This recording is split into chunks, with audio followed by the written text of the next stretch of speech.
নরসিংদীতে ট্রেনে কাটা পড়ে 5 জন নিহতের বিষয়ে জানাতে যোগ দিচ্ছেন সহকর্মী সেলিম মিয়া।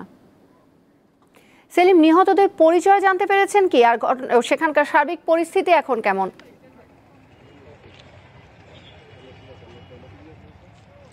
জি তোসিয়া, আমি এখন দাঁড়িয়ে আছি কমলপুর এলাকায়। এইখানে আসলে জনবিচ্ছিন্ন একটা এলাকা। এই এলাকায় কোনো লোকালয় নাই বললেই চলে।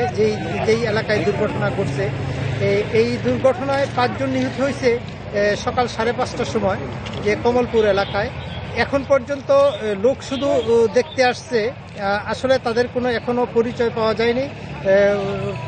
রায়পুরা উপজেলা নির্বাহী অফিসার তিনিও নিশ্চিত করেছে যে তাদেরকে কোনো পরিচয় এখন পর্যন্ত তারা কোনো পরিচয় পায়নি।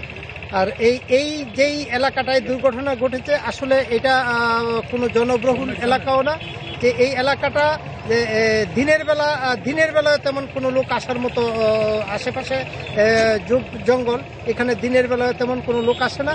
তো এই মৃত্যুটা একটা রহস্যজনক মৃত্যু, যে ট্রেন থেকে উপর থেকে পড়ছে এরকম না, আবার ট্রেনের নিচে কে বা কারা, বা তারা কি ঝাঁপ দিল কিনা, তারা কি নেশাগ্রস্ত কিনা, এইটাও মানুষ এটা নিয়েও বেশ কৌতূহলের সৃষ্টি হয়েছে। আমাদের এই এলাকায় যেই আইন শৃঙ্খলা পিবিআই, রেলওয়ে, সহকর্মী রায়পুরা পুলিশ লাশ উদ্ধার করছে। এখন পর্যন্ত লাশ একই স্থানে পড়ে আছে। লাশ এখন পর্যন্ত লাশ এখান থেকে নেয় নাই।